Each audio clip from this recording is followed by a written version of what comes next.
Non, c'est pas bien. C'est nous qui allons aller leur demander des sous, tu sais, sur la plateforme. Je vais juste vérifier que personne ne traîne à côté. Ouais. Allez, on y va.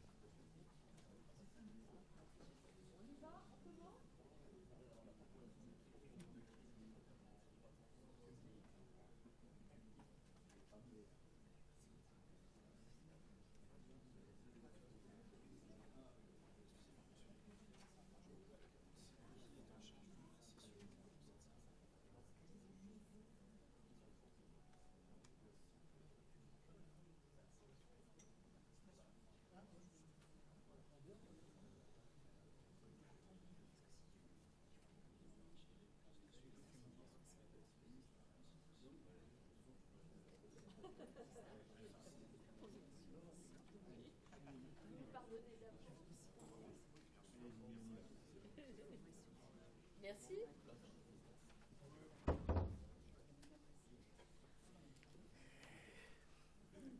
Bon.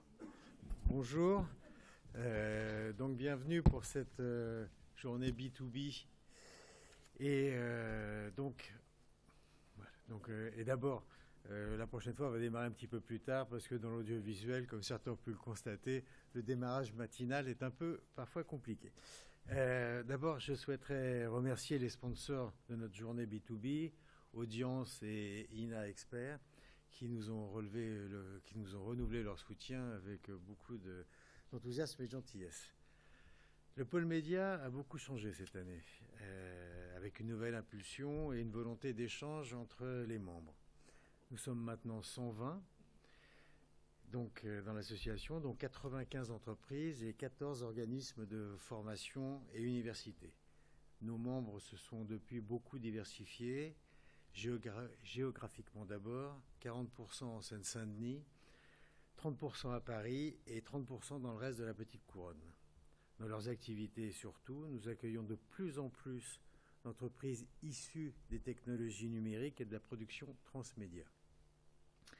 Notre gouvernance a aussi beaucoup évolué. Nous avons choisi de déléguer à des vice-présidents dédiés le soin de réfléchir au développement de leur secteur. C'est-à-dire que chacun va apporter ses connaissances, que ce soit dans le secteur du cinéma, de l'industrie technique, numérique, formation, immobilier d'entreprise, groupement d'entreprise.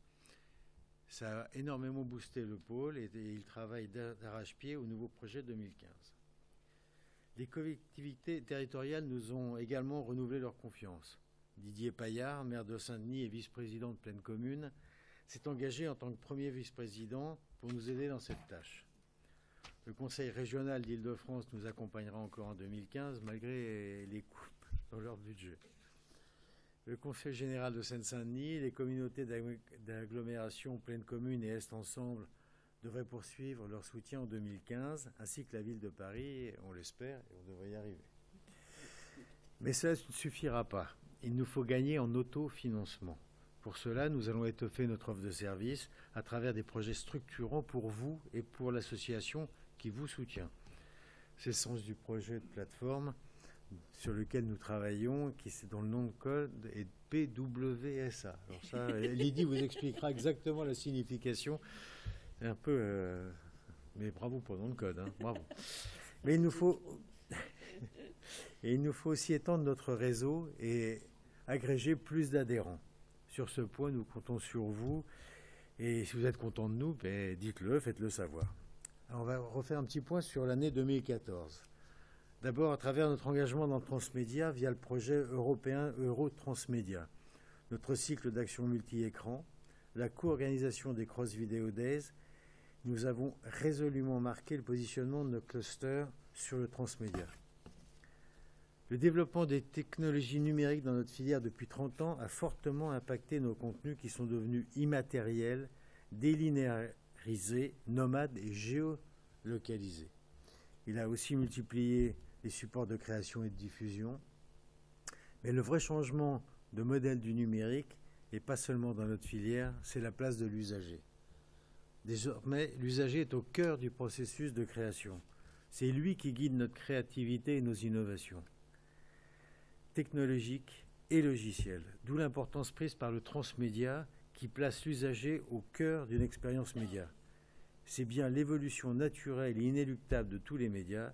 L'avenir des médias, c'est le transmédia, on le dit chaque année et on le répète. C'est ce qui justifie notre positionnement vers le transmédia. Nous avons soutenu tous ceux qui accompagnent le changement et l'innovation dans notre filière.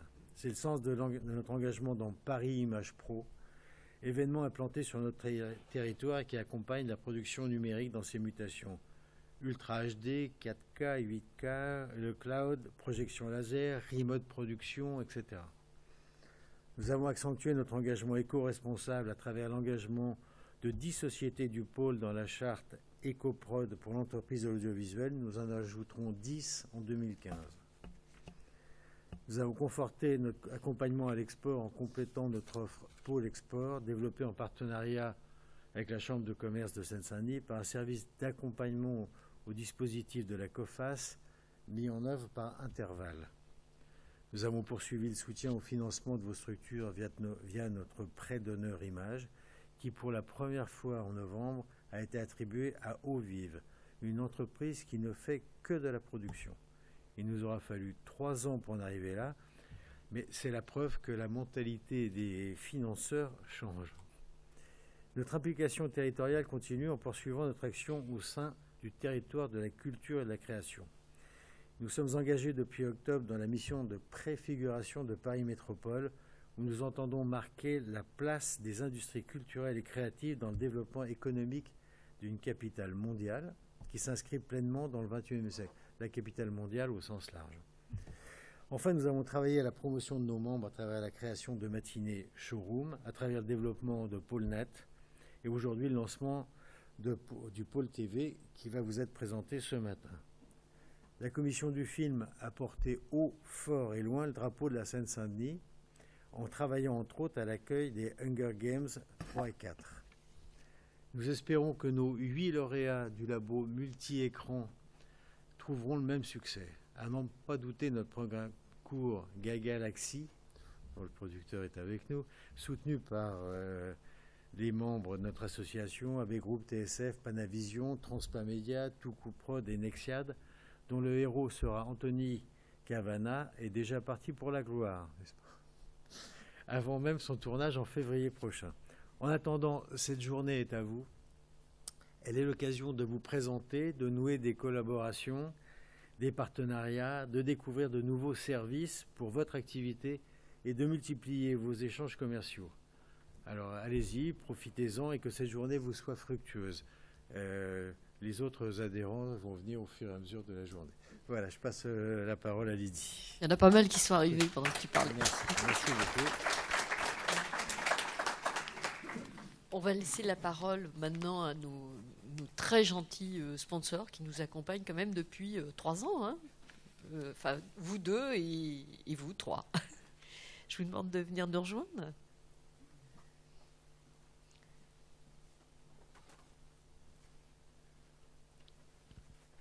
Vous faites comme vous voulez. Il y a un ordre, Stéphane, hein?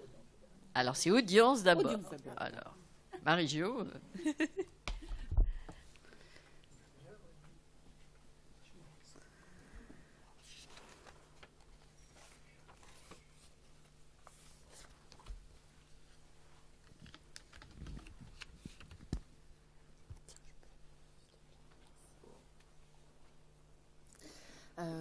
Bonjour à tous, merci de nous accueillir encore cette année.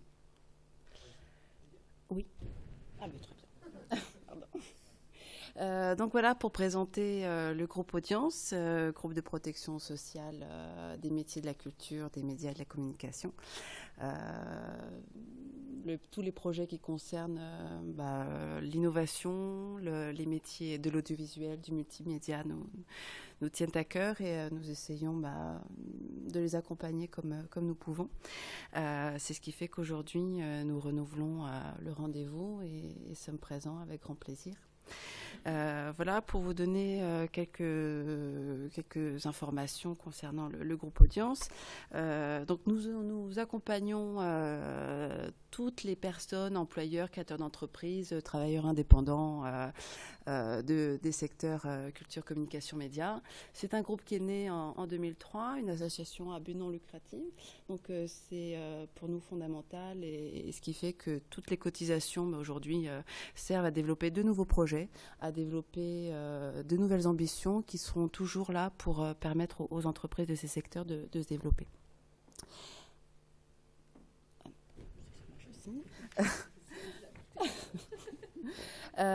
Voilà, donc Audience et plusieurs métiers qui sont là pour ces populations. Donc des métiers traditionnels tels que la retraite complémentaire, l'assurance de personnes, et puis des services plus innovants pour accompagner toujours au mieux ces populations, tels que l'accompagnement social et solidaire qui permet aux intermittents, aux techniciens de les accompagner dans des périodes difficiles, soit sur le plan professionnel, soit sur le plan privé.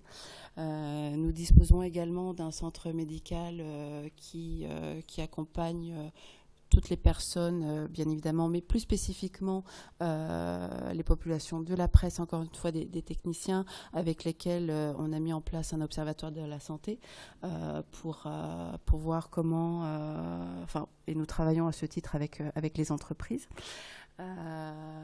Des services aux professions qui permettent aujourd'hui d'accompagner les petites structures qui ne peuvent pas se doter d'un service de comptabilité, de ressources humaines, et donc nous essayons de les appuyer sur ces fonctions support.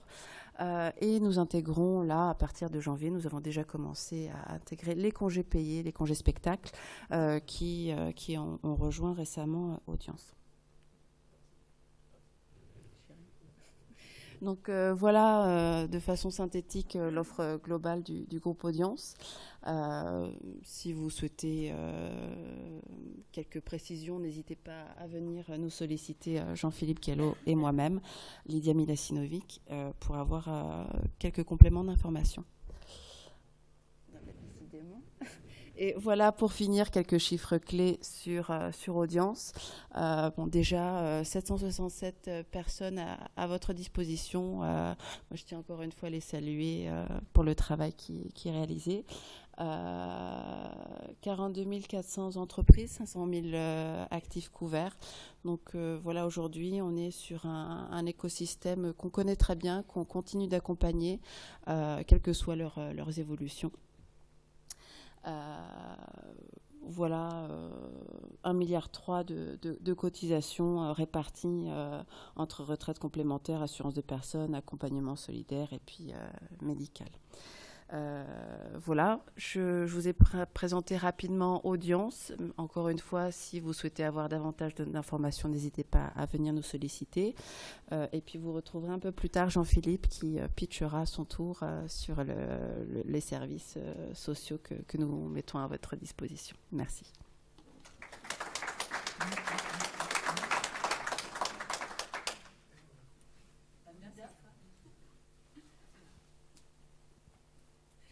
Bonjour à tous. Oui, donc Marie Cherouchon de l'INA. Donc quand Lydie, j'allais dire Lydia encore, hein, INA, Lydia, non. Quand Lydie nous avait parlé de cette journée il y a 3 ans, on avait été tout de suite convaincus et je crois qu'on a eu raison. Et ça, c'est vraiment pour la 3e année qu'on soutient cette journée B2B du pôle qui nous semble extrêmement porteuse et importante pour tous nos développements à l'INA. Et donc INA Expert, en fait, c'est la branche formation de l'INA. Et cet après-midi, nos commerciales, Nathalie et j'ai oublié de prénom. Pardon ? Et Muriel, voilà, qui vont arriver, je ne les vois pas encore là, vous présenteront exactement l'offre de formation professionnelle. Mais quant à moi, je voulais vous dire, évidemment, vous connaissez l'INA, mais bon, l'INA évolue, l'INA innove, et il y a énormément d'aspects dans nos missions. Et plutôt que vous faire une démonstration à l'oral, on a choisi de vous montrer des images qui résument un peu toutes les missions et toutes les activités de l'INA. Voilà.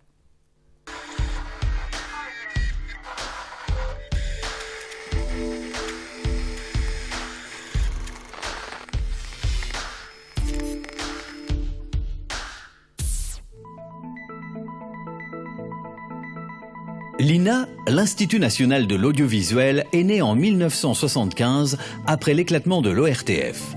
Il prend alors la forme d'un EPIC dont les ressources proviennent d'une part de l'État et d'autre part de ses recettes commerciales. À sa création, l'État lui confie 4 missions. La conservation des fonds d'archives des télévisions et des radios publiques, la recherche, la formation professionnelle et la production. Depuis, l'INA n'a cessé d'élargir la gamme de ses activités pour devenir un acteur majeur du monde de l'audiovisuel et du numérique, en France comme à l'international. Savez-vous ce qu'est l'INA ?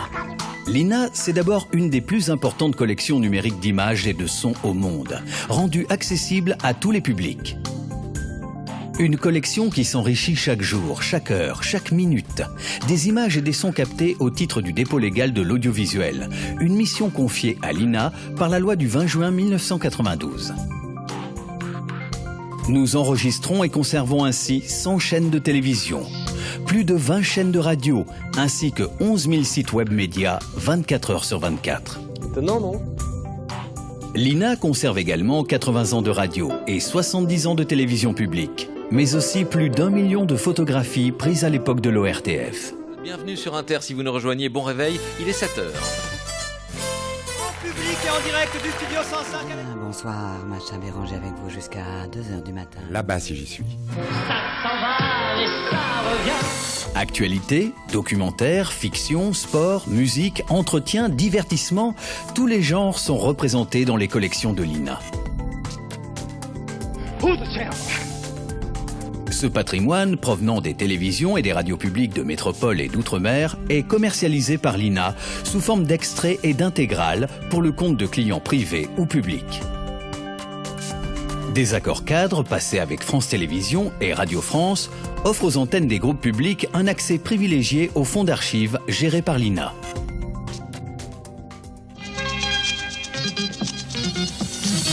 Comment pérenniser ces images et ces sons tout en facilitant leur réutilisation pour tous les usages et tous les supports ?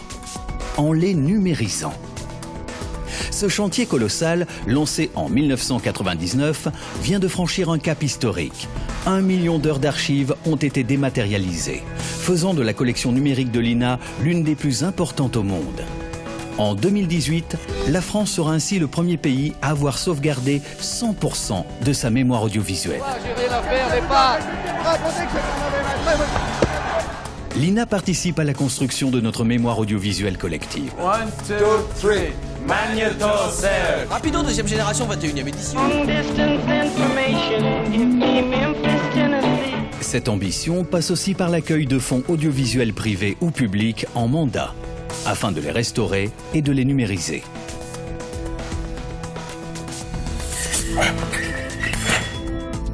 Aujourd'hui, nous allons encore plus loin, en accueillant des images amateurs de citoyens, d'entreprises ou encore d'associations témoignant de notre histoire commune.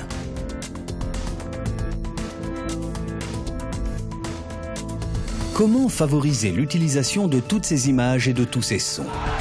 En les sélectionnant, les organisant et en les documentant. L'INA éditorialise constamment ses fonds sous forme de corpus thématiques et propose ainsi de véritables programmes multimédia adaptés à tous les publics. 724e émission, la dernière. Aujourd'hui, 15 000 professionnels ont accès à notre plateforme dédiée, INA Media Pro. Nous mettons à leur disposition plus d'1 million d'heures de programmes radio et télé numérisés, ainsi que notre fonds photo. Ces professionnels des médias peuvent visionner, sélectionner et acquérir les extraits de leur choix pour créer, à leur tour, de nouveaux contenus. Maintenant que vous êtes tous réunis, permettez-moi de vous faire mes excuses. Parmi ces professionnels, on compte de nombreux créateurs de contenus inédits, fiction ou documentaires, qui s'enrichissent des images et des sons issus de nos collections. Depuis sa création, l'INA a ainsi produit ou coproduit 2000 œuvres souvent récompensées par les professionnels. Alors, la jeunesse, page numéro 12. C'est l'album de Le Péril Jeune. Péril Jeune, mon film préféré. Somewhere between the small town girl and the coddled movie star. Somewhere she got sidetracked. Il lance la première déstalinisation.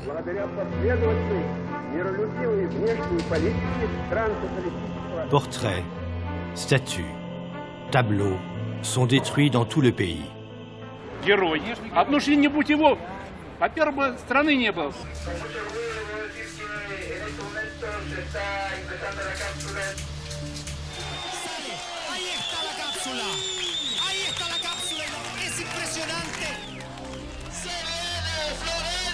Yo creo que fue algo como volver a nacer. Si nous produisons des œuvres de la télé pour la télé, un autre aspect de notre mission de service public est de restituer ce patrimoine au plus grand nombre. Le site ina.fr met à la disposition du grand public l'histoire de la télévision et de la radio française, en consultation, en téléchargement ou en vidéo à la demande sur ordinateur, smartphone, tablette, box et téléconnecté. Dans la même optique de partage, l'INA a aussi développé des partenariats avec Dailymotion et YouTube. L'Institut développe des formats innovants et des formes d'écriture inédites adaptées aux nouveaux usages du numérique, comme des sites thématiques interactifs, des web documentaires, des applications pour des parcours éducatifs, chronologiques et ludiques.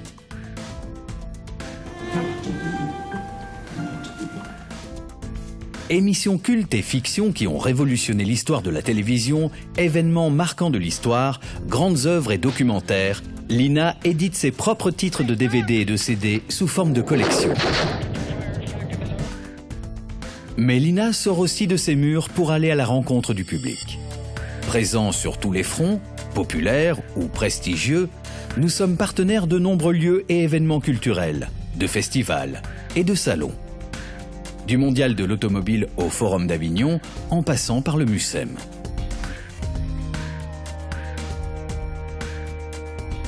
Nous nous adressons également aux chercheurs et aux étudiants.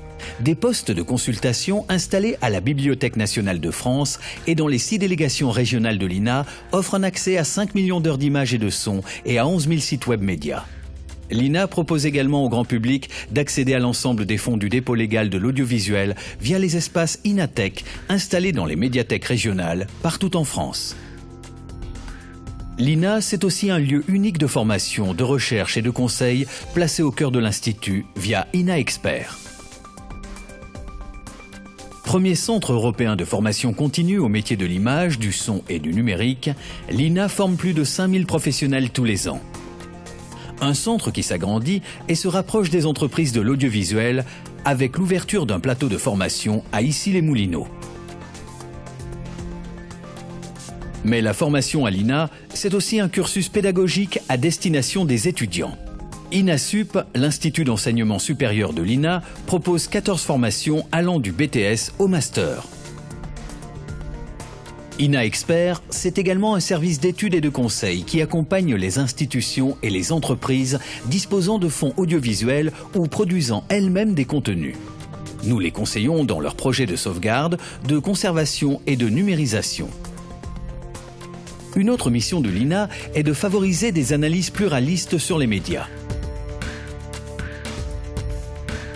Avec INA Global, la revue des industries créatives et des médias, INAStat, l'outil de suivi statistique de l'information télévisée, ou encore l'Observatoire Transmédia, développé par les équipes de chercheurs de l'INA.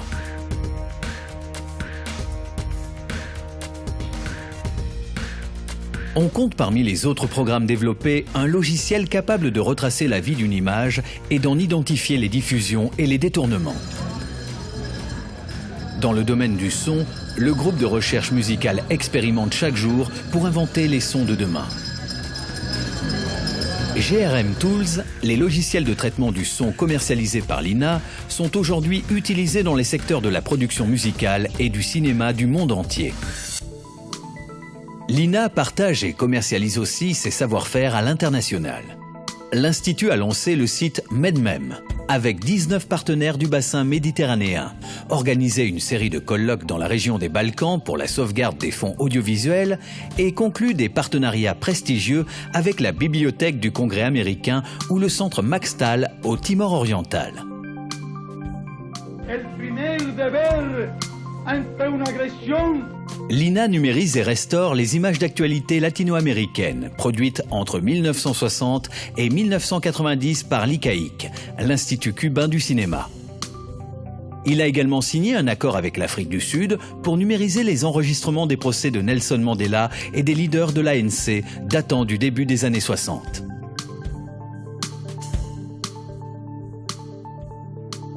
Conserver et donner vie au patrimoine audiovisuel français. Le rendre accessible à tous les publics. Transmettre l'expertise et innover.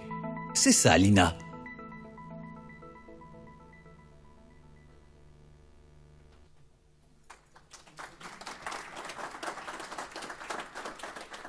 Je crois que la transition va être assez... C'était complet, hein.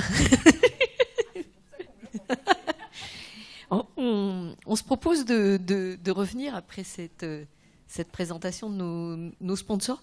Juste, je voulais remercier Audience pour la patience qu'ils ont avec notre réseau, puisque régulièrement, on essaie d'organiser chez eux des workshops sur le social. Et vous êtes nombreux à vous inscrire, mais vous êtes peu arrivés. Et on se retrouve à 2, généralement. Et moi, ça me permet de réviser le social.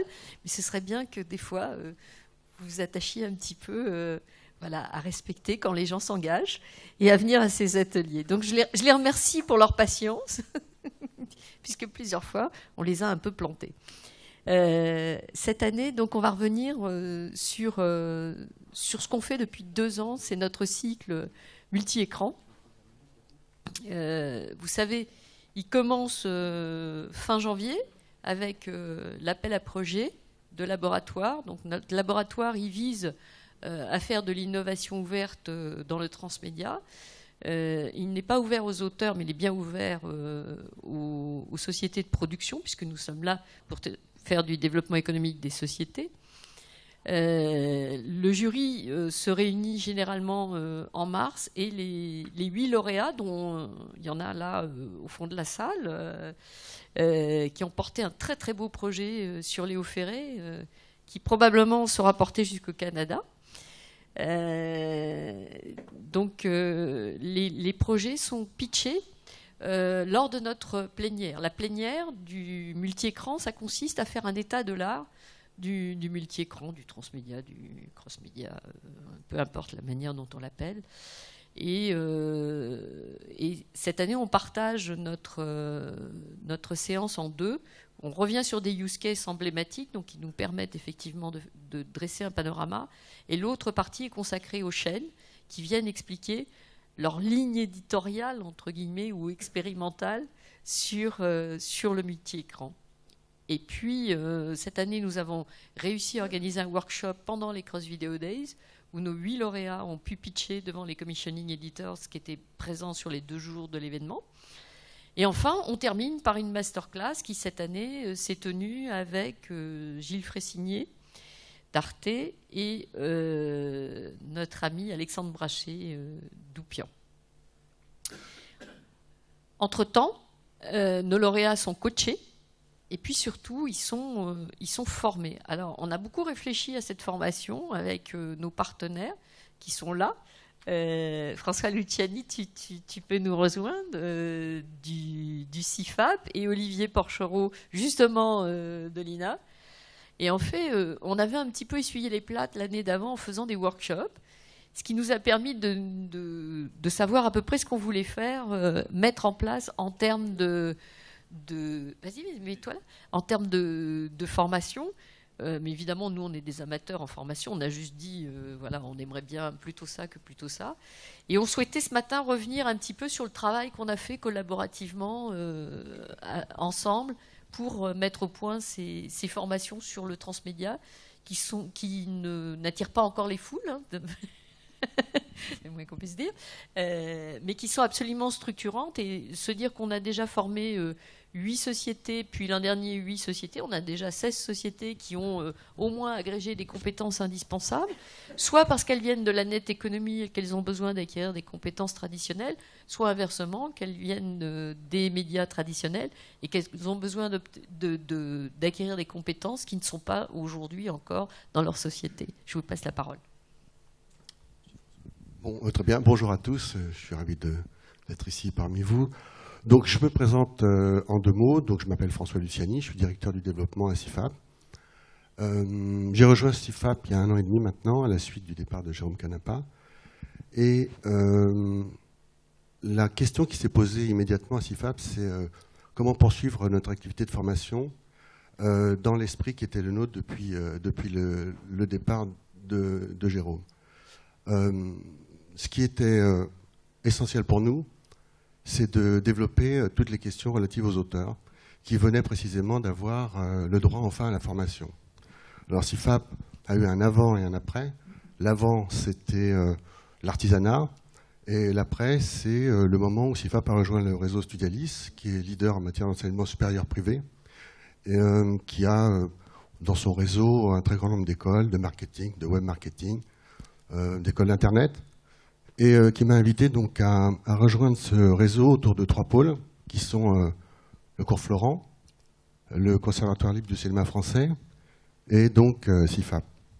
Alors c'est vrai que dans le cadre de ces activités, moi qui suis un auteur, un réalisateur de films, je me suis penché de près sur les questions qui étaient connexes à l'activité créative. Et c'est vrai que j'étais content de rejoindre le pôle média sur des questions relatives à comment présenter une œuvre en général et une œuvre transmédia en particulier sous la forme d'un pitch. C'est vrai que le pitch, c'est quand même un art particulier.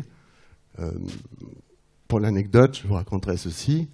Quand on m'a posé la question, alors voyons à qui vous pensez pour former nos amis transmédiaires, on dit, non? Comment ça peut se dire, ouais, transmédiaires. J'ai dit, ben, écoutez, je pense à une personne en particulier, qui m'a d'ailleurs formé moi-même dans le cadre de la SACD, Claire Dixot, excellente formatrice. Et alors, Lydie me dit, enfin, je ne connais pas très bien cette personne, es-tu bien certain qu'elle aura les compétences nécessaires pour mener cette opération délicate, etc. Alors je l'ai pris un peu de haut quand même. Non. Même, Lydie, tu n'imagines tout de même pas que nous, CIFAP, avec notre savoir-faire, on se permettrait de présenter quelqu'un qui ne serait pas à la hauteur. Je suis corse de formation, c'est vrai. Et quelques jours plus tard, nos amis de l'INA viennent aussi avec une idée de formatrice qui est justement Claire Dixot. Donc on s'est dit, ah, les grands esprits se rencontrent, n'est-ce pas? Et nous avons mené cette opération ensemble, vraiment dans la bonne humeur, et je pense surtout dans l'efficacité. Voilà, c'est une manière aussi de dire qu'on est capable de dépasser les clivages de concurrence, etc. Et que justement le pôle média permet parfois de s'unir pour développer des choses ensemble sous des formes originales. Voilà, je te laisse la parole. Oui, bonjour, Olivier Porchereau. Donc je suis en charge de la formation d'une forme de développement aussi, un peu comme toi, sur les nouveaux contenus, sur le management et la conception des contenus audiovisuels, numériques, les nouvelles écritures, les modes narratifs. Et donc en fait, on a développé comme ça une offre de formation qui aujourd'hui apparaît dans le catalogue que vous avez certainement déjà eu le plaisir de compulser. Et quand Lydie nous a proposé de venir et de nous associer également à cette formation qui a été proposée à ces lauréats, mais évidemment nous avons répondu banco et on était ravis de voir déjà que nous étions d'accord concernant le pitch, sur le choix de l'intervenante, parce que Claire Dixot est aussi l'une de nos intervenantes favorites sur cette thématique-là, et puis également de pouvoir proposer 2 autres formations, je pense que tu parleras des tiennes également ensuite, 2 autres formations, une qui était sur la méthodologie de gestion de projet transmédia, parce qu'on sait que c'est là généralement le bas blesse, ou en tout cas c'est là qu'on rencontre le plus de difficultés. Donc aujourd'hui il y a des techniques, méthodes agiles, etc., qui ont été développées notamment dans le cadre de la production des jeux vidéo, qui permettent de faire travailler ensemble différents métiers. Et ça, on sait que c'est la difficulté aujourd'hui pour des auteurs de projets transmédia. Et puis également une deuxième formation qui avait pour vocation d'ouvrir un petit peu, d'essayer de proposer un peu de prospective, et qui était de l'IRL à l'URL, in real life vers l'URL. Comment en fait prolonger, vous connaissez certainement ça, comment prolonger l'expérience utilisateur au-delà du support transmédia pour l'intégrer dans la rue et dans un temps donné.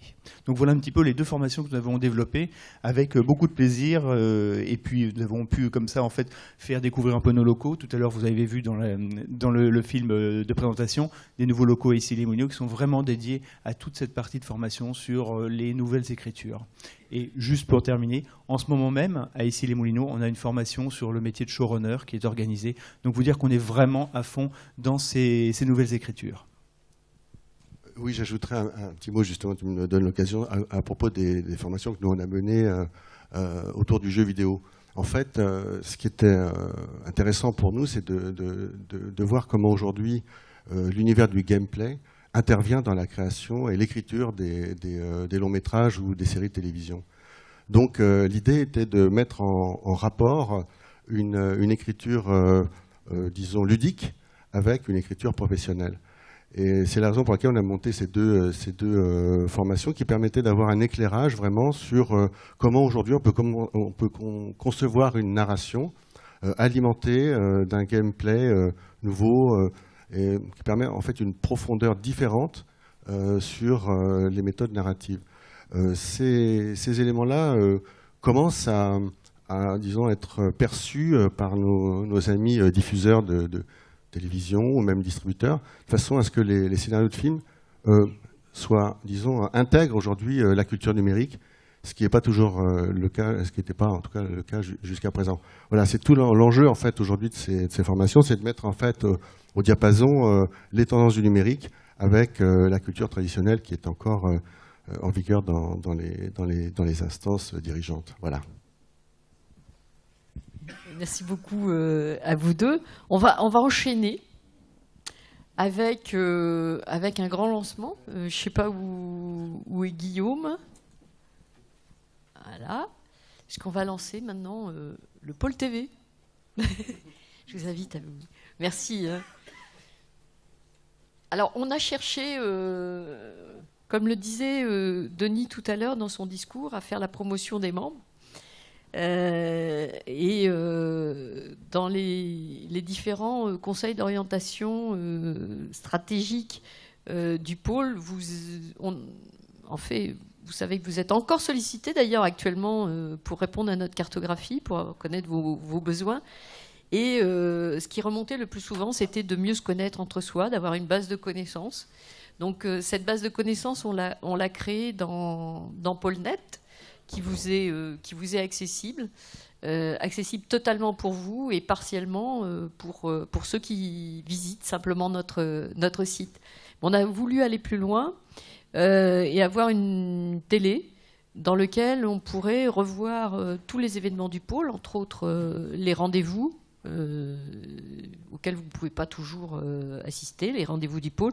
Le dernier, c'était sur le financement participatif, c'était absolument passionnant. Le prochain sera sur quelqu'un qui a monté une plateforme pour pulser l'export, 3D Alliance. Et donc on s'est dit que ce serait génial de pouvoir retrouver ça dans une télévision que vous pourrez vous approprier, sur laquelle vous allez pouvoir mettre vos démos reels et nous demander de plus en plus de produire des films qui seront soit à destination de vos promotions, soit à destination de formation, pourquoi pas, hein. On peut tout imaginer avec nos partenaires d'ailleurs. Je laisse la parole maintenant, c'est Mathieu qui va vous présenter le pôle TV. Avant de vous parler du pôle TV, je vais laisser parler Guillaume qui a développé donc, la solution et qui va vous expliquer un petit peu comment ça marche. Merci. Bonjour, alors je suis Guillaume de Scorbiac, je suis le gérant et fondateur de la société ComInWeb, une société qui a été créée en 2002 et on a eu notre première expérience de création de Web TV en 2004.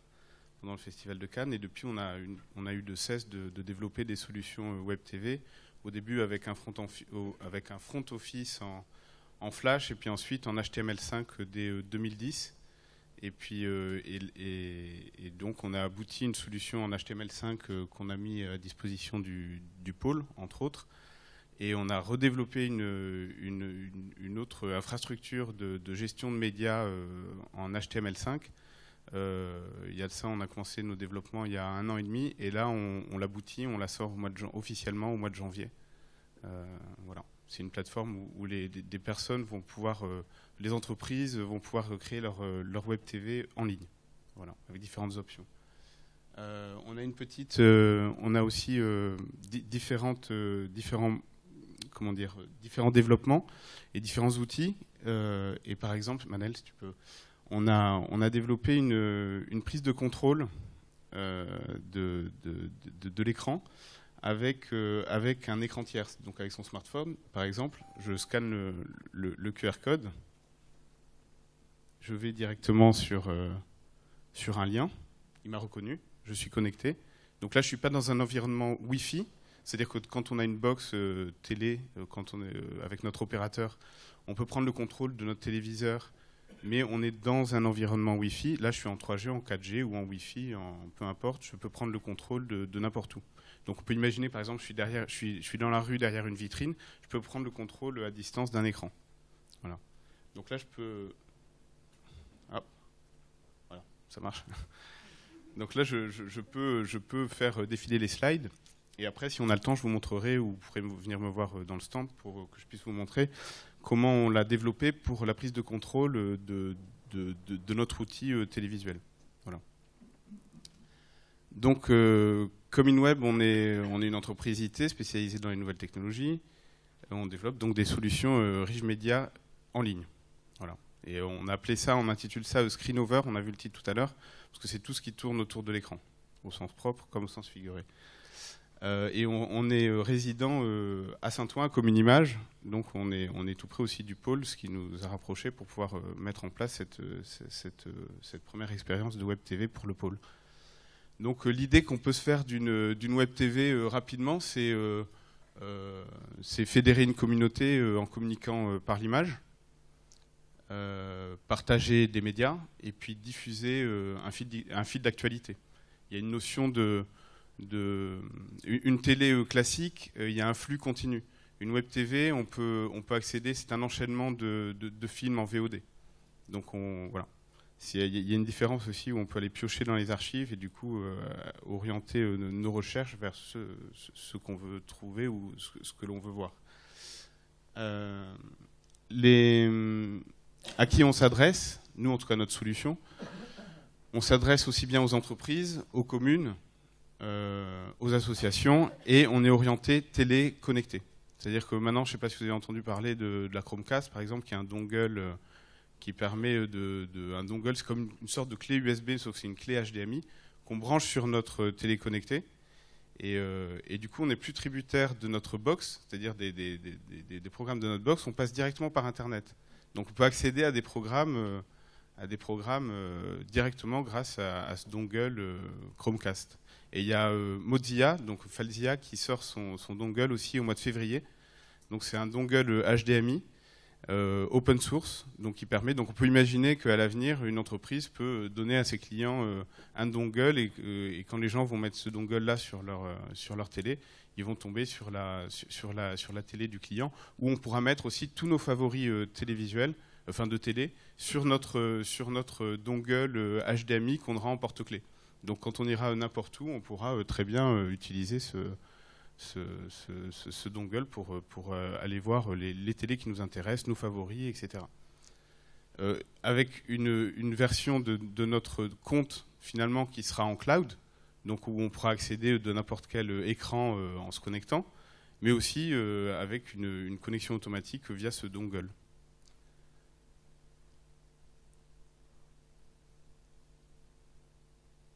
Alors, les outils, l'outil qu'on a développé s'appelle Mediative, on l'a baptisé Mediative. Et donc c'est une plateforme de télé interactive, donc ça va au-delà de la télé classique où il y a finalement la seule interactivité qu'on a, c'est avec notre télécommande classique. On a quelques infos, mais bon, voilà, il y a beaucoup de choses à faire à ce niveau-là. On a un back-office embarqué, c'est-à-dire que quand on se connecte sur l'interface de notre télé, on n'a pas un back-office distant, c'est-à-dire que quand on a un back-office distant, quand on fait une action, il faut qu'on s'imagine la répercussion que ça va avoir sur le front-office. Tandis que là, on voit directement l'effet que ça donne sur notre télé interactive. Et donc, on crée des solutions sur mesure, parce que si on a le temps aussi, on verra qu'on peut défragmenter des outils ou des plugins qu'on peut intégrer dans des pages existantes. Et on est donc orienté téléconnecté. Téléconnecté, comme on sait bien tous, c'est le premier écran, mais finalement c'est le dernier écran qui a été conquis par, sur lequel, qui a été conquis par le web. C'est-à-dire que maintenant, c'est le dernier écran à être connecté, en tout cas. Alors que c'est le premier à être apparu. La médiative, c'est un outil. Alors ça, c'est l'ancienne version, c'est la version qu'on a installée pour le pôle, puis on va migrer sur la nouvelle version. Donc on a des outils de création de rubriques et de sous-rubriques à l'infini. Tout ça en drag and drop, donc en glisser-déposer, on peut déplacer les médias ou les rubriques. Donc il y a une éditorialisation très simple. On a une gestion des droits utilisateurs et aussi des ressources privées, c'est-à-dire qu'on peut créer des galeries privées avec des codes d'accès. Et c'est vraiment privé parce qu'il y a privé et privé sur le web. Donc là, on a vraiment développé un système où c'est vraiment sécurisé et bien privé. Et puis on a des petits outils comme par exemple pour chaque média, on a un QR code. C'est-à-dire si des journaux, par exemple, des médias veulent avoir un complément de leur article papier en vidéo, ils peuvent directement récupérer le QR code parce qu'il est généré automatiquement pour chaque média.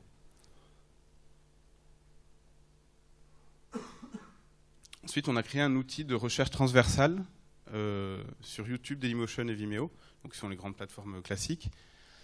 Et du coup, intégré à la médiative, on peut faire une recherche transversale et puis on va voir dans les résultats de notre recherche des contenus aussi bien donc, de ces 3 plateformes ou uploader directement sur la plateforme, sur notre espace cloud.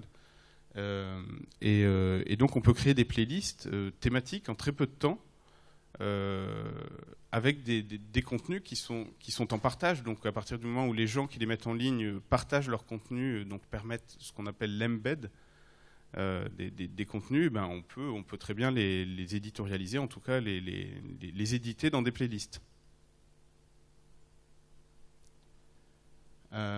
Donc ça c'est un outil, c'est les résultats de recherche MediaWatch, et puis là vous voyez que dans la recherche on peut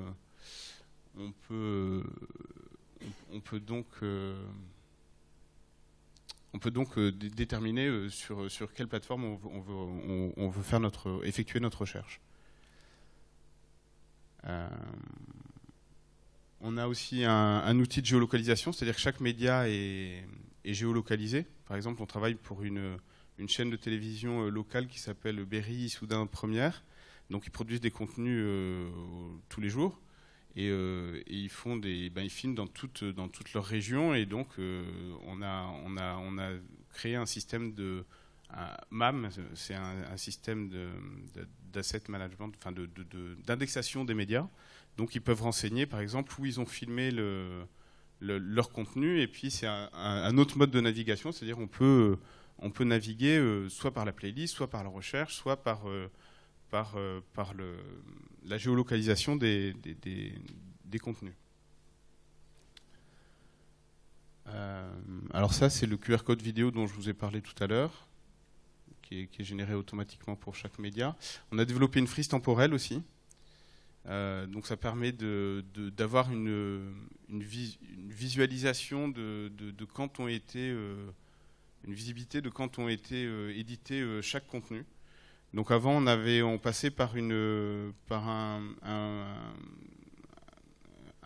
solution, enfin un outil open source qui avait été développé par une université américaine. Et puis l'API qui permet de se connecter à cet outil n'était pas très fluide, et du coup on a redéveloppé notre propre frise temporelle. On est connecté aux réseaux sociaux, forcément, et notre outil aussi principal, c'est RTCPC, donc c'est un protocole qu'on met en place. Peut-être qu'il y en a qui connaissent le web RTC, c'est un petit peu dans la même mouvance. Donc RTCPC, ça veut dire donc Real Time Cross Platform Communication, donc qui permet, comme vous pouvez le voir, de prendre le contrôle avec un écran tierce. Et puis c'est quelque chose, c'est une technologie donc on a développée sur nos applications, mais qu'on peut très bien appliquer sur des applications existantes. À partir du moment où où il y a où les interfaces contiennent du JavaScript, on peut intégrer cette technologie sur n'importe quel site. Et puis voilà, je vais passer la main à Mathieu maintenant. Et puis si jamais il y a encore un petit peu de temps, je pourrais vous montrer d'autres choses. Mais sinon, vous faites venir me voir dans le stand. Merci.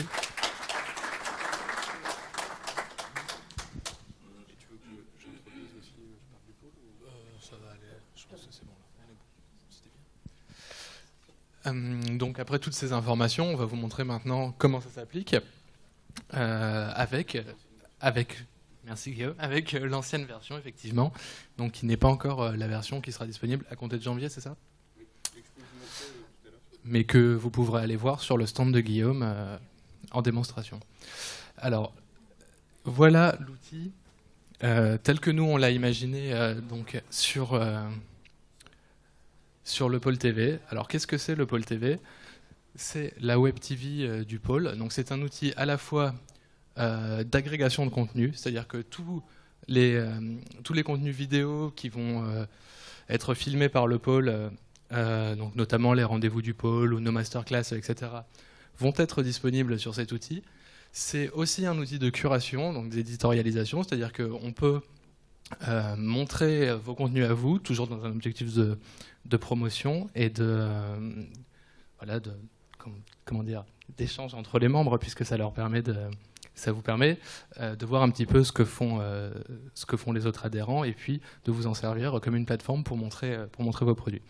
Je ne vais pas rentrer dans le back-office, vous montrer comment ça fonctionne, etc. Peut-être juste le système de catégories qui est intéressant. Donc, par exemple, je ne sais pas si vous avez déjà cherché des vidéos sur YouTube, vous connaissez la vidéo, vous connaissez la chaîne où elle est, et vous tapez le nom et vous ne trouvez rien. Et donc, ici, c'est assez facile. Par exemple, vous pouvez voir tous les rendez-vous du pôle qui sont indexés. On va cliquer sur un, on va voir toutes les vidéos qui concernent la charte EcoProd, les lauréats du labo. Donc ça, c'est des playlists qu'on avait fait et dont on a eu besoin, par exemple pour les Cross Video Days, où on montrait, ça nous permettait de montrer toutes les supports de communication des entreprises qui avaient participé au labo. Donc ça, c'est un outil, voilà, nous on le met à votre disposition. Envoyez-nous vos démos, faites-nous passer vos supports de communication, tout peut être disponible là-dessus. Et c'est aussi un outil qu'on vous propose, c'est-à-dire est-ce que vous avez des idées pour l'utiliser, est-ce qu'il y a des choses que vous voulez mettre en avant, revenez vers nous et n'hésitez pas à nous contacter. Voilà.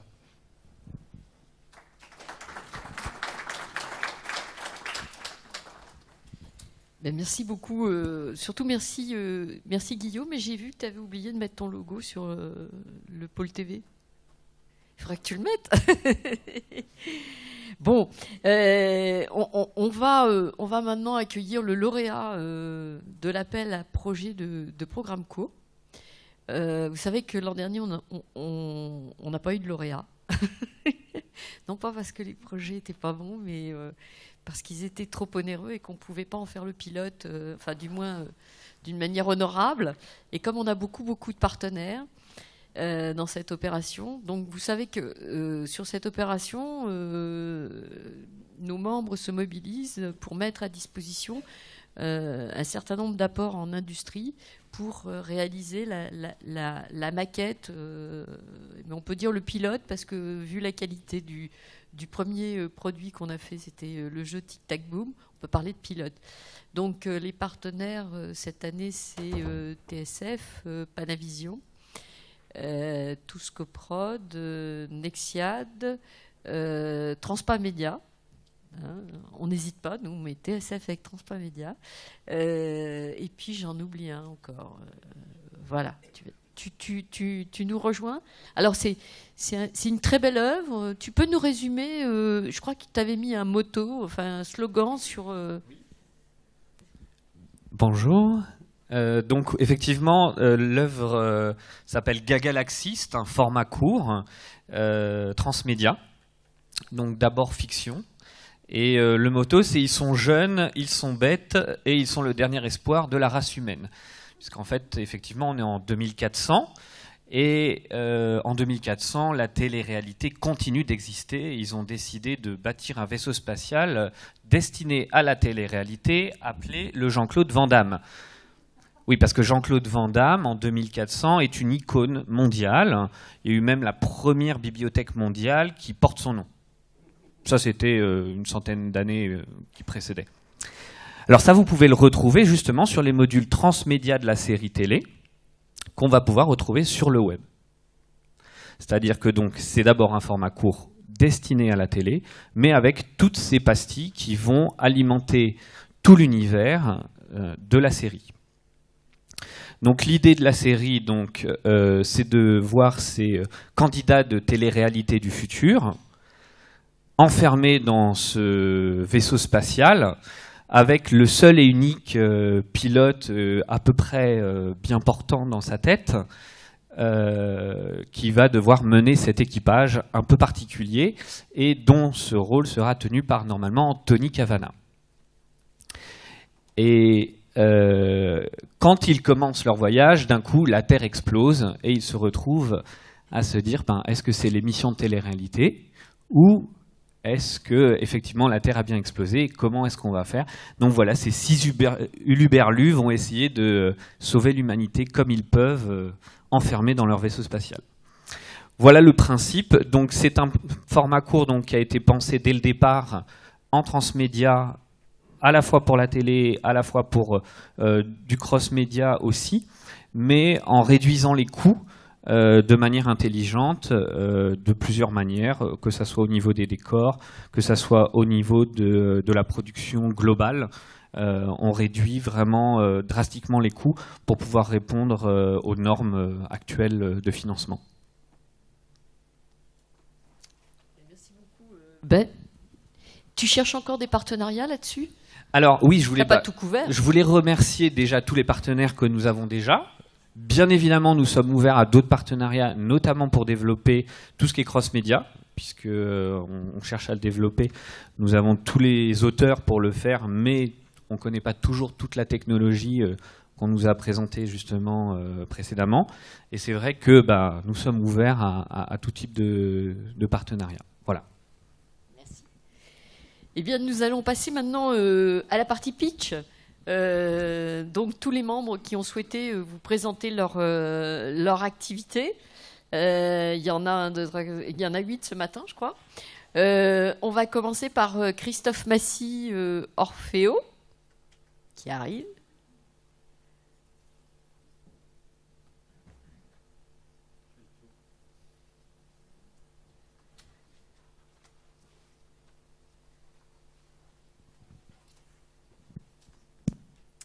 Bonjour. Ça charge. En gros, pour essayer, donc, la 3 minutes, l'exercice est toujours assez court. Par rapport à une bande de démonstration plus longue. L'idée, c'est qu'en fait, Orfeo est une société qui vise, pour faire court, à permettre aux producteurs et aux détenteurs de programmes audiovisuels de se réapproprier leur catalogue dans un monde de numérisation, avec 3 directions essentielles en termes de métier. Une activité de conseil, plutôt liée à la remasterisation plutôt qu'aux numérisation et à des choix techniques à la fois de restauration, de stockage et de conservation. Une activité qui s'appelle préserver, qui va être du stockage, essentiellement du stockage long terme numérique, j'y reviendrai, et à terme, les moyens d'une valorisation des programmes dans une optique professionnelle et plutôt dans la phase exploitation avant l'archive. On va dire qu'on est un peu dans une articulation avec des institutions publiques qui sont plus sur l'aspect patrimonial long terme. Donc c'est un peu... Donc les 3 grands domaines sont... Je vais en reparler surtout de la partie préservation. Donc au jour d'aujourd'hui, Orfeo existe depuis maintenant 3 ans. Elle s'articule sur la partie conservation, sur des stocks physiques, parce que, comme d'ailleurs l'a bien montré le film de Lina, au jour d'aujourd'hui, une partie des catalogues, je dirais, de cinéma ou de fiction sont encore des objets physiques, que ce soit des pellicules ou des bandes vidéo. Et ce savoir-faire et cette nécessité de les garder va rester très importante. En fait, Orfeo est parti de l'idée, après avoir fait une longue carrière dans l'industrie technique du cinéma et de l'audiovisuel, qu'il allait y avoir une sorte de grande mutation des industries techniques et que donc les détenteurs de droits allaient avoir besoin de s'appuyer à nouveau sur un fournisseur spécifique sur ces questions. Donc depuis 3 ans, Orfeo a récupéré ainsi les stocks du laboratoire Cinédia, d'Aran, et d'un certain nombre de stocks physiques chez des prestataires. Donc nous avons des locaux qui permettent de garder physiquement des pellicules et de la vidéo, dans des meilleures conditions naturellement. Nous avons aussi travaillé sur la problématique du stockage numérique, puisqu'en gros, tout est numérique maintenant, mais on peut distinguer 3 types de fichiers. Des fichiers légers qui vont aller sur les outils qu'on vient de voir sur la télévision et sur le visionnage, des outils d'exploitation, mais aussi des outils qui sont les fichiers, les négatifs numériques à froid, qui nécessitent en fait une conservation long terme, sur lequel aujourd'hui nous n'avons pas forcément de solution et sur lequel nous avons travaillé avec l'aide du CNC dans le dossier RIAM sur un projet SALT qui en fait permet d'offrir aujourd'hui les moyens des détenteurs de droits de conservation long terme des œuvres cinématographiques avec la problématique des fichiers lourds. Donc c'est un peu technique, mais j'y reviendrai aussi. Voilà, en gros, et dernier accès, en termes, oui, parce que les 3 minutes, c'est ça. Et donc, toute une partie sur le stockage numérique dans le projet SALT. Et enfin, dernier axe de développement pour Orfeo, une activité de Media Asset Management, ça a été dit tout à l'heure, c'est-à-dire une web application qui permet en fait, vous avez là le modèle de l'écran qui va se terminer en décembre, qui est un outil qui permet aux détenteurs de droits d'avoir un outil qui rassemble à la fois les fichiers de visionnage, mais l'ensemble des métadonnées des programmes. Donc, une manière de se réapproprier leur catalogue dans le terme d'exploitation, bien avant, je dirais, l'activité patrimoniale que peuvent faire certaines institutions publiques. Voilà.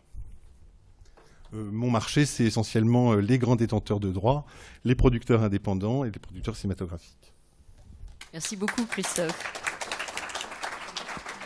Maintenant, c'est Mehdi Aïd Kessimi qui va nous présenter une école qui n'est pas très loin, l'école normale supérieure Louis Lumière.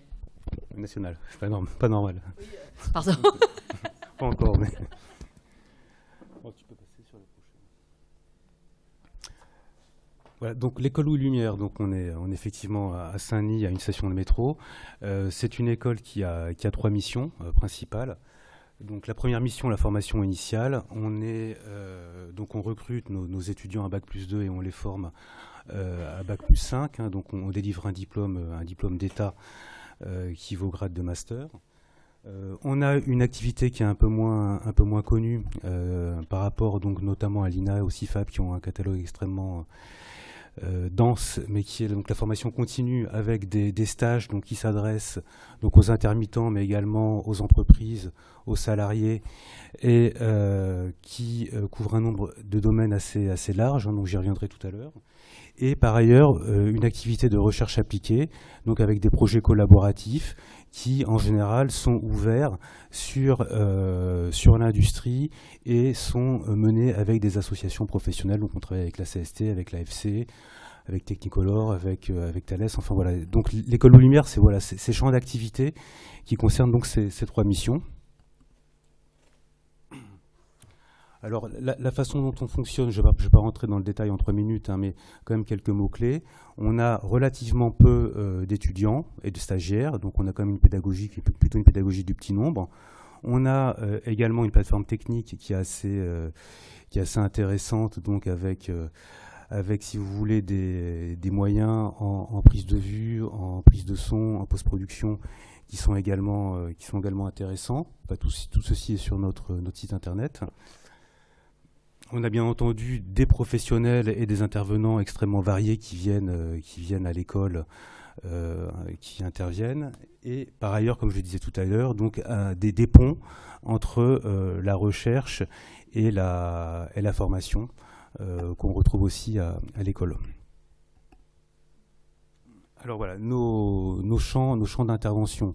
Alors c'est vrai qu'on a une réputation pour ce qui concerne le cinéma, qui est les métiers de l'image, donc le cadre, la photographie, les différents métiers d'assistant opérateur, mais donc on a développé une offre qui est extrêmement intéressante dans la post-production, tout ce qu'on appelle aujourd'hui le DIT, voilà, ça fait le travail sur les workflows numériques, ça fait vraiment partie de du cursus pour ce qui est de la formation initiale et de la formation continue, mais également on a un certain nombre d'élèves et de stagiaires qui travaillent ensuite vers la réalisation et vers l'écriture. On a là ouvert un stage en septembre qui concerne donc l'écriture transmédia. Donc voilà, bien entendu, ça concerne le cinéma, mais également l'audiovisuel, l'institutionnel. Voilà. Le son, donc on est positionné sur tous les métiers techniques du son. Donc ça concerne le son pour l'image, mais également la radio, la musique, le transmédia, le jeu vidéo. On a aussi de plus en plus, bien entendu, d'élèves et stagiaires qui vont dans ces secteurs. Et enfin, la photographie, où là aussi, si vous voulez, on est toujours sur ces deux points, la prise de vue et la post-production. Donc avec le métier de photographe qui est en train quand même d'évoluer très fortement, mais également tous les métiers donc on fait de la post-production, du traitement de l'image, et grosso modo, on a besoin de personnes extrêmement performantes pour gérer les différents processus de fabrication des images. Donc voilà, c'est des débouchés dans les labos, dans les laboratoires de post-production, dans les grosses agences de communication, dans la presse. Donc ce sont effectivement des débouchés où nous, on a besoin de rencontrer, travailler avec les entreprises pour recruter nos élèves. Et donc voilà, là aussi, c'est des entreprises qui participent à la pédagogie de l'école en s'impliquant parfois dans des projets de recherche. Voilà, puis surtout, donc, on se voit tout à l'heure. Donc si vous avez des questions, on se voit donc au déjeuner. Merci. Multicam System, je ne sais pas qui présente chez vous. Arnaud Anchelergue? Non? Ah bah deux. C'est un duo. Bonjour. Bonjour. Bonjour. Donc nous, on s'appelle Multicam System. On développe des solutions de captation simplifiées, c'est-à-dire des solutions qu'on peut prendre en main très rapidement, très simplement. C'est des captations évidemment multicaméra. On en a un exemple concret aujourd'hui puisque c'est Frédéric qui est aux manettes et qui était un petit peu angoissé ce matin en arrivant parce que c'est la première fois qu'il découvrait la machine et ça marche pas bien ça. Et bah écoute, il était un petit peu angoissé. Bon, ça a duré 10 minutes, on l'a rassuré et bah là je crois que maintenant il est parti là, il est très chaud. Il est très chaud. Donc voilà, donc en fait l'objectif de nos solutions c'est clairement de donner des moyens pour une prise en main très rapide. Donc on utilise beaucoup le tactile. Donc là c'est une de nos premières solutions, c'est la version studio. On a développé une autre solution qui s'appelle Multicam e-learning, qui est une solution pour les universités, pour les écoles. On a des solutions de ce type qui sont installées à HEC par exemple, où là l'idée c'est de permettre à un élève qui a vraiment aucune compétence audiovisuelle de prendre en main une solution en moins de 5 minutes pour pouvoir filmer le cours auquel il participe. Donc il s'agit d'un dispositif technique avec 2 caméras robotisées et d'une source VGA. Et voilà, du coup, ça lui permet de produire un contenu qui va être après publié sur une plateforme donc, qu'on appelle podcast. Donc voilà, ça c'est nos 2 produits phares. Et là, on est en train de travailler sur un nouveau produit qui s'appelle Multicam Radio, qui est une solution pour les radios. Donc on est en train d'élaborer un peu le cahier des charges, d'affiner. On a développé un petit prototype qu'on est en train de mettre en place, enfin qu'on a mis en place dans une radio. Et voilà, je pense que dans les 6 prochains mois, c'est ce sur quoi on va travailler. Je pense avoir à peu près tout dit. Voilà, c'était clair ou pas? Ouais, c'est bien. Donc, comment? Ah oui, c'est vrai, on a une... Oui, alors voilà, pour ceux qui sont impatients, et je ressens en vous cette impatience qui monte au fur et à mesure, eh bien, vous pourrez aller voir Frédéric pour lui poser des questions. Alors, en dehors des plages de captation, sinon il va être un peu plus angoissé. Et sinon, bah, nous, on est avec Stan pas loin, là. En allant prendre un café, vous pouvez vous arrêter. Et on fera une petite démo de tout ce qu'on fait. Voilà. Merci beaucoup. CIFAP, c'est Rémi Pratt qui vient présenter le CIFAP. Donc bonjour, Rémi Pratt de CIFAP. Je vais passer la journée aussi à côté, donc je serai de toute façon à votre disposition. Je vais rappeler juste rapidement CIFAP et puis le groupe qui est autour.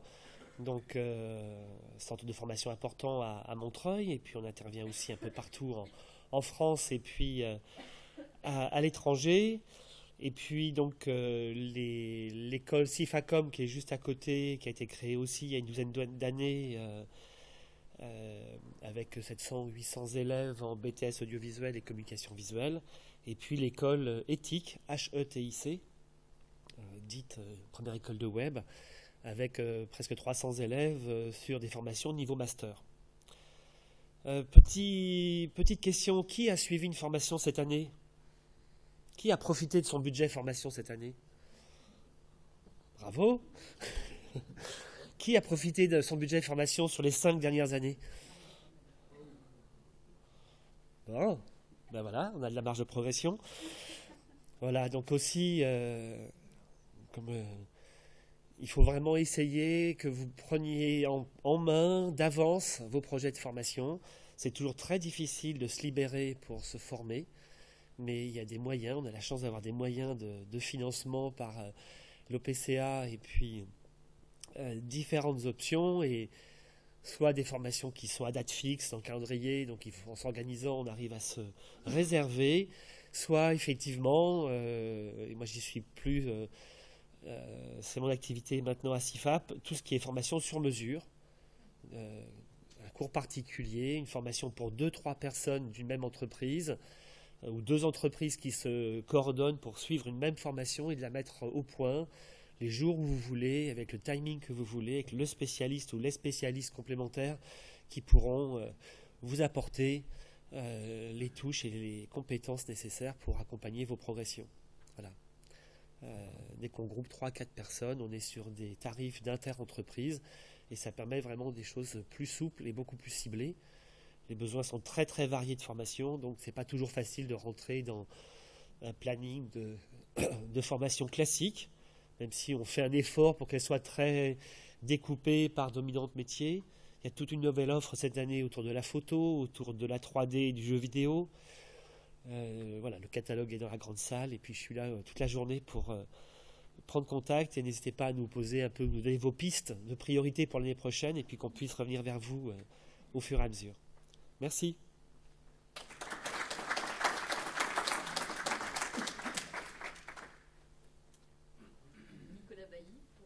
Touscoprod.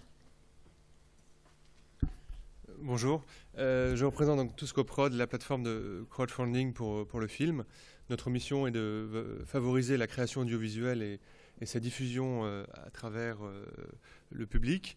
Donc je vais laisser le soin à Yann Kounen de pitcher à ma place, parce que déjà elle le fait beaucoup mieux que moi, et surtout ça va vous donner vraiment une illustration concrète de ce qu'est une campagne de financement.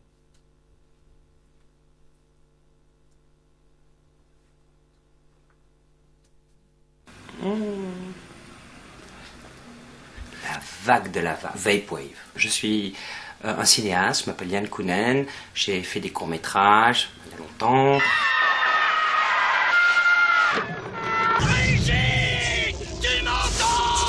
Des films un peu secoués. Je suis une grosse merde. J'ai fait des longs-métrages. Un héros moderne, quoi. Alors, quand j'étais jeune, j'étais un peu... Puis je me suis apaisé aussi. Et j'ai fait aussi des documentaires, des longs-métrages documentaires. En fait, c'est les sujets qui me tenaient à cœur, des choses qui sont passées dans ma vie ou des choses que j'ai rencontrées, des sujets sur lesquels j'ai voulu enquêter. Et puis à un moment donné, j'ai vu là, vous savez, le truc, la cigarette électronique, j'ai un peu vu ça traîner. J'ai essayé. Puis en essayant, j'ai découvert que ça fonctionnait. Parce que moi, je ne voulais pas arrêter de fumer, j'ai arrêté. Et je me suis senti beaucoup mieux assez vite. Je me suis dit, tiens, c'est pas mal. Je me mets à vaper, hein, j'aime pas trop le mot vapoter. Ça fait un peu crapoter, quoi. C'est de la vape, c'est de la vapeur. J'ai commencé beaucoup de choses en même temps, à regarder sur internet ce qui se passait un petit peu. J'ai découvert en fait qu'il y avait une culture, un monde souterrain de passionnés qui se connectaient par le web. Et qu'est-ce que c'est que ce truc? Et je me suis dit, mais bon sang, il faut faire un doc là-dessus. Voilà, il faut faire un doc parce qu'en fait, les gens savent pas ce qui se passe. Ceux qui fument un peu leur petite figue, un peu comme ça, parce que c'est bien, ils ont un peu leur nicotine. Non, il y a une culture, les gars. Et là, je me suis dit, mais en fait, il faut revenir à la source de la vape, à la source du mouvement, vers les vapeurs, vers le web. L'idée de Vaporwave, c'est de faire le premier grand film exhaustif sur le sujet. On va aller voir ceux qui ont inventé la cigarette électronique. On va commencer par là. Ceux qui travaillent sur la vape et la santé. Moi, j'ai besoin de savoir ce que je vape réellement. On va aller à la rencontre des reviewers les plus importants à travers le monde. Les créateurs de liquide. Les créateurs de liquide, c'est le cœur de la vape. Il y a des artistes, il y a des artisans, il y a des parfumeurs, il y a des industriels. Allons voir ces gens. Voyons ce qu'ils ont dans la tête. comment ils fabriquent leur liquide, quelle est leur philosophie, ce qu'ils cherchent. Un journalisme gonzo où on traverse le monde, on va rencontrer les gens. On va faire aussi un tour d'horizon de tout ce mouvement, de toute cette bagarre qui a lieu en ce moment. On va aller voir Robert Proctor, l'auteur de Golden Holocaust. Nous, on va aller voir aujourd'hui ceux qui défendent la vape, et on va aussi aller voir ceux qui attaquent la vape. Je suis pas du tout un mec parano, mais moi j'ai vu là, ils font des dîners avec nos sénateurs, et puis après ils passent des lois. On va aller voir les sénateurs. Je suis un peu en colère en fait. Je crois que je retrouve un peu mon énergie du Doberman. Je crois que ce qui me motive pour faire ce film, c'est vraiment que c'est un truc de santé publique. Il y a 1 milliard de fumeurs sur la planète et le tabac tue 6 millions de personnes chaque année. Donc je pense que c'est le moment d'aller un petit peu regarder si la cigarette électronique est une alternative, une vraie alternative. Moi j'ai cette énergie, on va commencer à tourner, on va commencer peut-être à poster des images. J'ai envie de tisser une relation, de voir si on peut pas aussi faire des films comme ça, de ce type-là différemment. Avec vous, voilà, essayez de monter ce film, de le commencer, de le faire partir. C'est moi ce que je vous propose.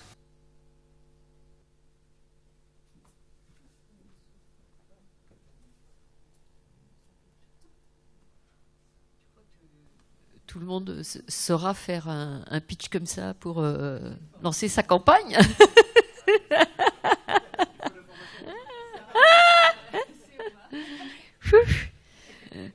C'est super. Bon, alors on continue avec CN Film, Étienne Trenel qui va venir nous présenter son activité. Merci beaucoup. CN Film, il y a plusieurs activités. On édite un logiciel qui s'appelle Cinego pour les distributeurs de films. Et on a aussi développé une solution de transport numérique de DCP. Donc ça, c'est pour l'exploitation cinématographique, c'est un petit peu à part. À côté de ça, on fait des missions de conseil et des études. Notamment, j'en ai réalisé pour le compte du pôle. Et puis, surtout, c'est ce dont je vais vous parler aujourd'hui. Nous organisons une manifestation professionnelle qui s'appelait IDIF jusqu'à l'année dernière et qui s'appelle Paris Image Pro depuis cette année et qui a lieu 28-29 janvier, donc dans un peu plus d'un mois, au Doc Pullman, Plaine Saint-Denis. Je veux bien passer au slide suivant. Alors, Paris Image Pro, pourquoi alors le concept, c'est très simple. C'est une exposition des ateliers workflow caméra et des conférences qui se veulent prospectives et de retour d'expérience. Nous insistons beaucoup sur cette manifestation, sur les deux derniers aspects, c'est-à-dire les ateliers et les conférences. On pense que le média salon est amené à évoluer et que le stand bête et méchant sur lequel on attend le client, qui est le prospect qui va vous passer une commande, ça ne fonctionne plus de cette façon. Et effectivement, ce qui intéresse la plupart des exposants ou des partenaires, c'est justement cette interactivité qu'on peut leur proposer par l'intermédiaire des ateliers et par l'intermédiaire des conférences. Très rapidement, donc c'est une petite manifestation. L'année dernière, elle a rassemblé 2300 professionnels. Donc l'année dernière, pour la première fois, nous étions au Doc Pullman. Avant, on était Porte-Maillot. Et l'atterrissage s'est plutôt bien réalisé. Je pense que ceux qui étaient présents l'année dernière ont retenu notamment deux grands moments qui étaient la masterclass avec Jean-Pierre Jeunet et puis le making-of sur le film Gravity. Donc on a des belles choses en préparation pour l'édition 2015, mais je ne peux pas tout vous dire à ce stade. Et toute l'industrie audiovisuelle représentée, effectivement la manifestation elle est née au départ de la mutation numérique de la filière cinéma, c'est-à-dire le passage du 35 mm au numérique. Et on s'est rendu compte au fur et à mesure que les outils qui étaient utilisés pour le cinéma numérique, c'était un peu les mêmes que ceux qui étaient utilisés dans le reste de la filière audiovisuelle. Je veux parler du broadcast, des nouveaux médias. Et donc finalement, il y a une forme de décloisonnement qui fait qu'on s'adresse à tous ces publics. Alors, les nouveautés. Donc pourquoi est-ce que la manifestation IDIF change de nom? Tout d'abord, effectivement, c'est pour un petit peu signifier ce que je viens de vous dire, ce décloisonnement et le fait qu'on s'adresse plus spécifiquement aux professionnels du cinéma. Et puis deuxièmement, parce que nous sommes membres d'une initiative qui est portée par le CNC, qui s'appelle Paris Image Trade Show, en fait, qui vise à rassembler plusieurs manifestations professionnelles du début de l'année qui font la promotion, pour la faire courte, des savoir-faire audiovisuels et cinématographiques français. Donc dans ces manifestations, il y a par exemple le micro-salon, le salon des lieux de tournage, anciennement Paris FX qui change de nom pour devenir Paris Image Digital Summit, et le festival L'Industrie du Rêve. Donc l'idée c'est d'aller vers une communication unifiée, un rapprochement temporel. On est tous dans un créneau de 2 semaines à peu près, Et puis peut-être par la suite, à partir de 2016, pourquoi pas un rapprochement physique et géographique. Mais pour l'instant, chaque manifestation est encore sur son site propre. Quelques thèmes pour l'édition 2015 donc, qui approche.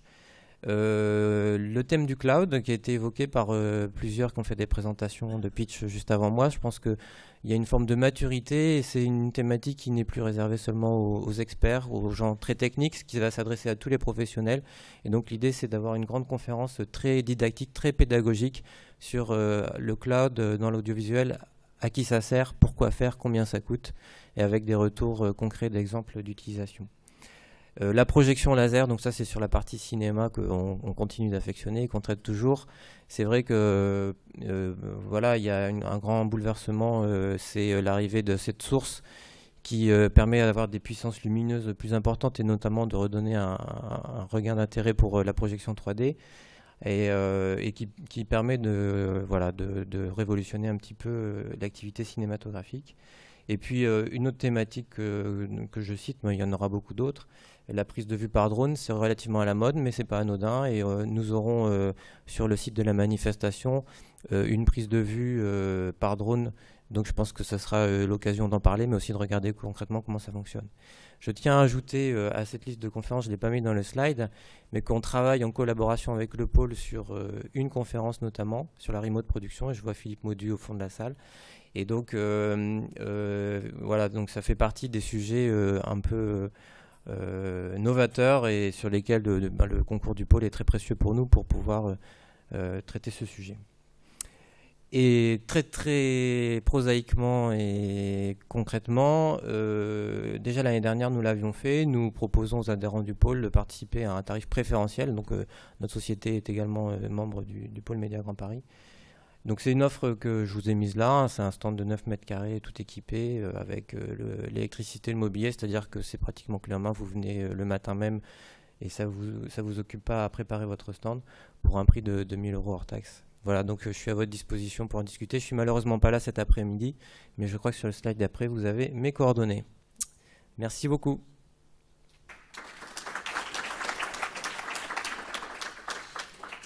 Je voulais juste rajouter sur la conférence sur la remote production et la remote diffusion qu'à cette occasion, le pôle est en train de travailler un livre blanc sur ce sujet et qui sera disponible justement pour la conférence qu'on fera pendant Paris Image Pro. Voilà. Alors on enchaîne avec audience.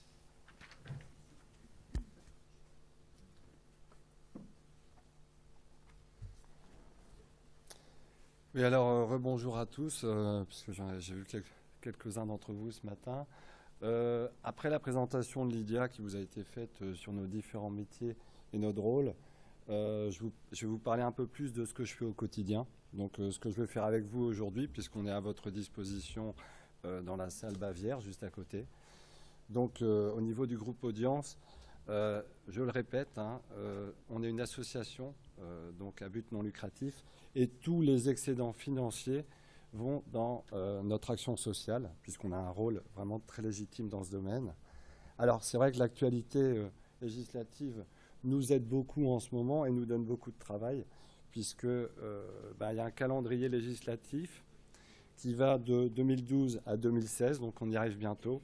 Et mon rôle, c'est d'informer toutes les entreprises sur justement l'impact sur leurs salariés au niveau de la protection sociale, sur les enjeux, les éventuelles sanctions également, et puis donc sur l'accompagnement administratif, puisque en 2016, il va y avoir la simplification administrative au niveau des démarches. Comme vous le savez, c'est un sujet d'actualité, le fameux choc de simplification.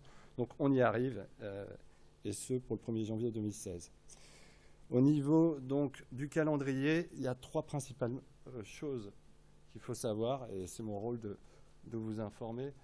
C'est la fameuse mutuelle pour tous. Donc ça, c'est la généralisation de la mutuelle qui arrive au 1er janvier 2016. Par le biais de votre employeur, vous allez avoir une mutuelle qui sera prise en charge aussi par ce dernier. Vous avez donc tous les droits santé qui interviennent à partir de juin 2014 jusqu'à juin 2015. c'est-à-dire le maintien de ces garanties lorsque l'on quitte une entreprise.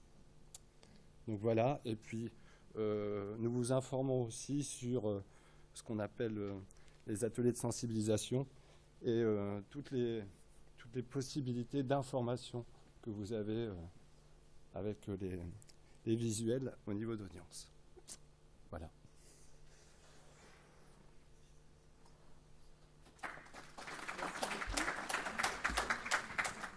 On poursuit et on termine cette partie pitch avec l'INA Expert.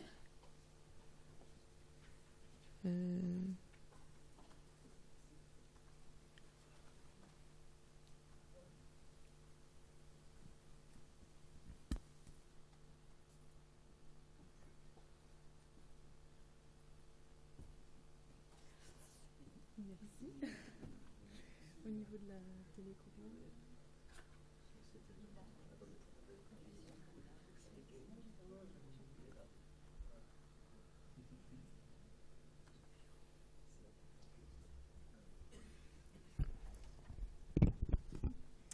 Eh bien, bonjour à tous.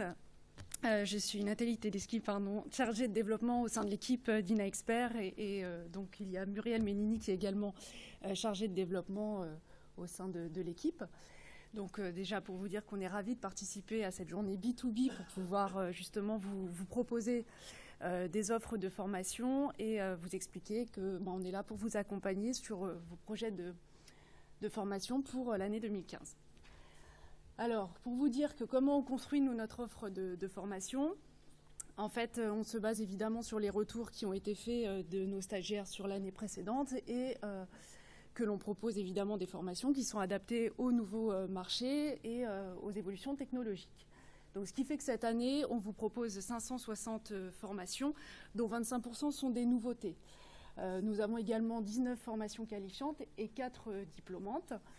Et puis vous rappelez, comme vous l'avez vu dans la vidéo, que nous formons 5000 stagiaires par an autour de 16 grands domaines de formation qui couvrent à la fois les domaines techniques, mais également des formations en contenu. Vous avez vu tout à l'heure Olivier Porchereau qui a pu vous expliquer qu'on s'adaptait notamment à toutes les formations autour des nouvelles écritures pour les auteurs, la stratégie et le management des contenus, également toutes les formations autour du web et puis bien évidemment des formations techniques qui couvrent à la fois le son, l'image, mais également la post-production, les formations en transmission. Bref, on a vraiment 16 domaines de formation assez larges et on pourra donc vous en faire part tout à l'heure lors des rencontres.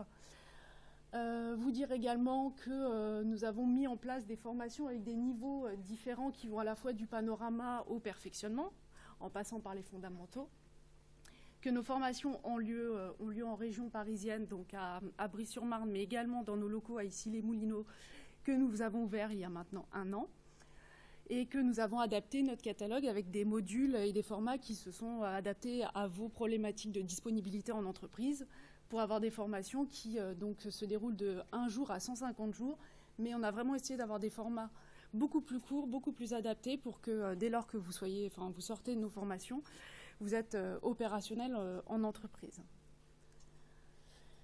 Nous avons également créé le certificat INA de compétences professionnelles qui permet de pallier au problème de la certification et de la qualité des formations qui sont exigées par les organismes financeurs.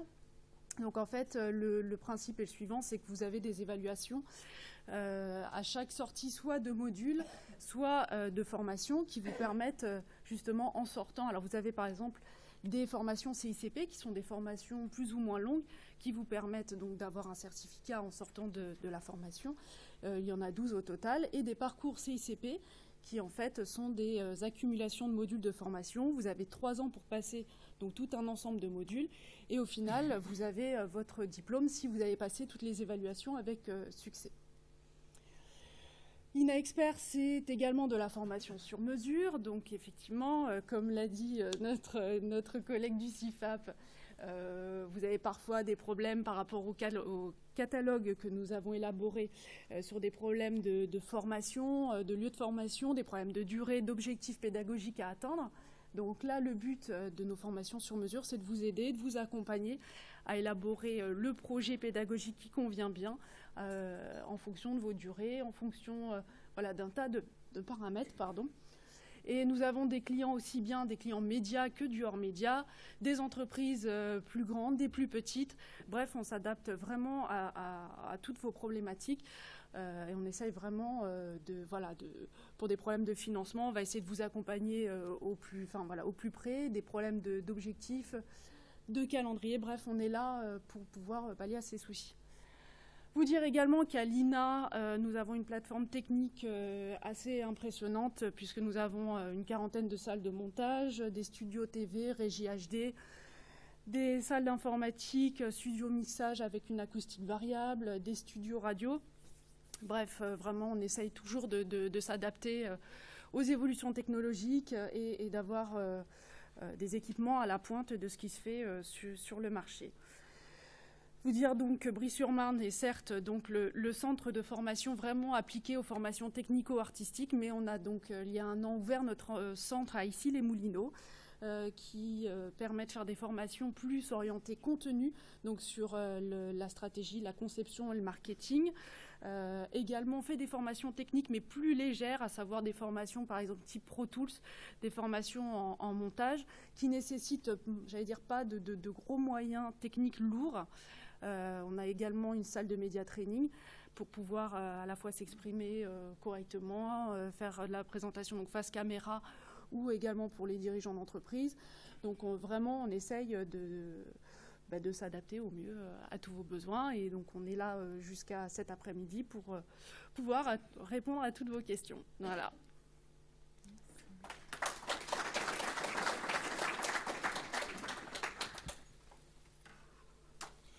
Merci beaucoup pour ces pitchs. Il y en aura 8 autres cet après-midi, très différents.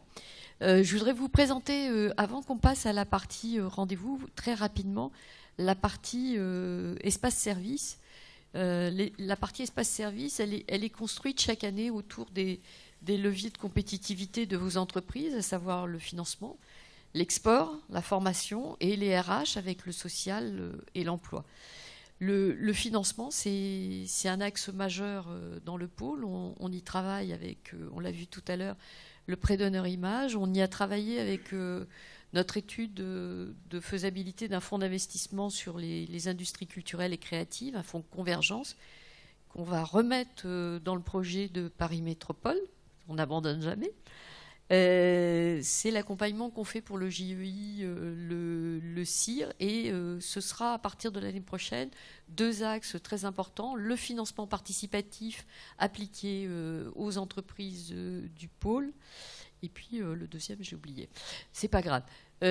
Alors pour le financement, ce matin, on a 2 structures qui pourront vous accompagner. Le CNC avec son programme RIAM et toutes les aides aux industries techniques. Je ne sais pas où ils sont.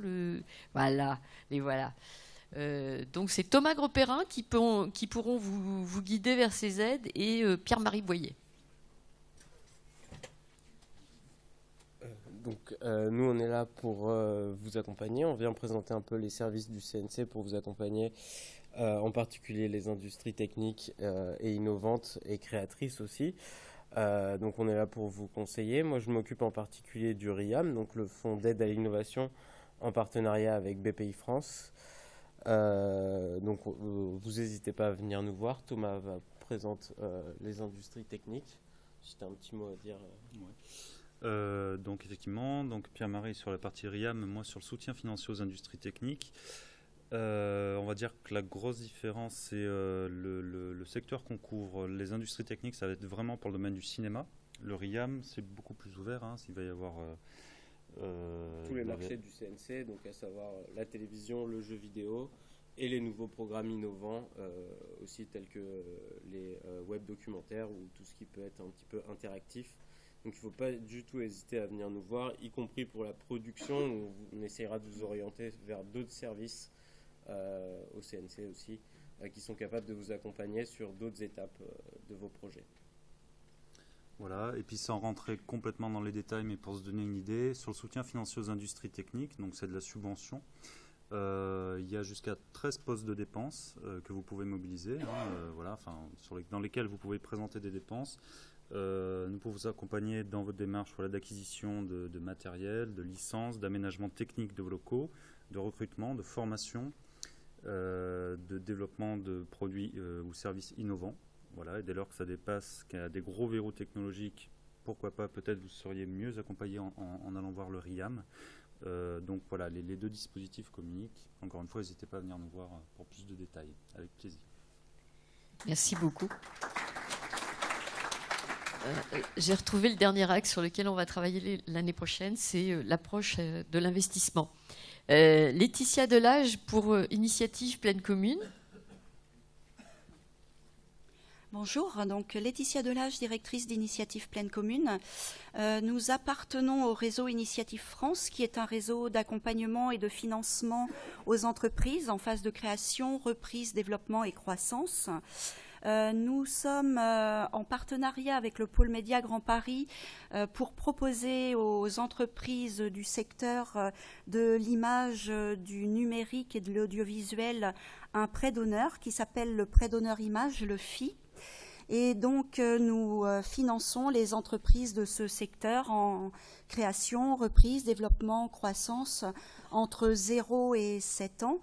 Nous proposons donc un financement prêt d'honneur qui est un prêt sans intérêt, prêt personnel que le chef d'entreprise apporte en fonds propres à son entreprise. Et ce prêt d'honneur peut être couplé avec un accompagnement, donc un accompagnement qui consiste en un suivi technique ou un parrainage par des parrains ou des mentors pour aider l'entreprise à se développer et à croître plus facilement. Voilà. Merci beaucoup, Laetitia.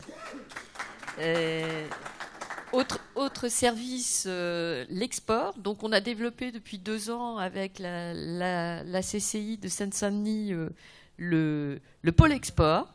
Et on a un grand moment ensemble. C'est à l'IBC d'Amsterdam où nous organisons le French Apéro, qui est un grand moment de tartinage et de vin rouge. Oui, il y a du monde. Alors, l'export, effectivement, pourquoi, pour qui, comment tout ça, on sait que les entreprises qui vont à l'export, elles se développent mieux, elles sont plus saines, elles ont plus de pérennité. On sait aussi pour qui, les entreprises qui ont de l'innovation, forcément, elles sont dédiées à l'export à un moment ou à un autre dans leur vie. Et puis, un atout, c'est que l'image française, elle est extrêmement bien perçue dans beaucoup de pays. La qualité de ce que nous faisons, l'innovation que nous apportons, la culture que nous avons, c'est des atouts qui font partie de notre patrimoine et qui nous aident à aller à l'export. Et donc, pour les entreprises du pôle, nous sommes présents et nous aidons d'abord à faire le point. Est-ce que j'ai le profil pour exporter? Est-ce que l'export, c'est pour moi? Donc, on fait le point sur le projet export. On bâtit et on met en œuvre ensemble le plan d'action pour aller à l'export. On essaye de trouver quels sont les financements spécifiques qui sont disponibles pour aller à l'export, aussi bien que la COFAS, BPI France ou d'autres. Et puis, quand on est sur une zone géographique donnée, qu'on commence à avoir des projets un peu plus précis, eh bien, on va vous aider à trouver les réponses adaptées à votre projet directement et même prospecter en étant dans le pays étranger, en étant accompagné, puisque nous avons une chaîne de partenariat avec, d'une part, nos conseillers, dont Brice est un des représentants ici ce matin, qui sont à votre proximité ici en Seine-Saint-Denis, avec des experts qui sont à Paris et qui vont apporter une expertise géographique pour chacun des pays du monde, et ensuite des relais dans chacun de ces pays-là et dans le monde entier avec le réseau de CCI France Internationale ou de UBI France. Voilà. Merci beaucoup. Toujours dans l'export, on a développé depuis cette année un service via la société Interval qui vous aide aujourd'hui à monter vos dossiers sur des dispositifs mis en place par la COFAS. Bonjour à toutes et à tous. Donc Société Intervalle. Donc j'ai 2 casquettes. La première casquette, donc c'est Intervalle donc France, où là nous intervenons donc sur le montage, sur la recherche de financement pour les entreprises, notamment au niveau de l'audiovisuel. On a un peu plus de 400 clients actuellement donc dans l'audiovisuel sur la région parisienne. On a aussi quelques-uns en province évidemment. Et puis on a d'autres secteurs d'activité. On a 27 secteurs d'activité au total. Notre but est de rechercher donc des financements, de trouver des financements pour les entreprises qui souhaitent exporter, qui souhaitent partir effectivement sur la scène internationale. Donc on a un accompagnement sur toute la partie donc montage du dossier, donc première évaluation, montage du dossier, et ensuite on suit le dossier donc sur l'intégralité effectivement de la période pendant laquelle ces aides sont accordées. Ça, c'est la première partie. Deuxième casquette, donc, c'est Intervalle Canada. J'ai monté donc une société donc, au Canada pour une raison très simple. C'est qu'on s'est aperçu qu'effectivement, en France, il y a effectivement une demande relativement importante, notamment au niveau de la coproduction. Donc, auprès effectivement des acteurs canadiens. Et le but effectivement est de pouvoir trouver donc des partenaires, des coproducteurs, des chaînes de télévision qui puissent effectivement aider les coproducteurs français. Donc c'est une mission, c'est la deuxième mission que nous avons montée donc le mois passé. Une troisième mission est prévue donc pour le mois d'avril et ensuite au mois de juin donc une mission sur la Chine. Toujours pareil dans l'esprit effectivement de trouver des coproducteurs, de trouver des débouchés donc au niveau effectivement donc de ces pays-là. Voilà, donc je suis effectivement à votre disposition pour vous présenter un petit peu tout cela. Merci. Merci Georges. On continue avec la formation qu'on a déjà un peu présentée. Vous aurez donc, j'imagine que vous ne voulez pas revenir, mais bon, vous avez donc Rémi Pratt qui sera là pour la partie CIFAP toute la journée dans l'espace. Pour Ina Esper, il y aura Nathalie Tedeschi. Enfin, Nathalie Tedeschi, excusez-moi madame, j'ai oublié votre nom. D'accord. Et Louis Lumière avec Mehdi, l'homme à lunettes qui est au fond. Et puis il y a une toute jeune société qui vient d'intégrer notre pôle qui vous accueillera aussi. Si vous voulez bien venir, il s'appelle Ellipse. Enfin, elle s'appelle. Excusez-moi. Donc bonjour.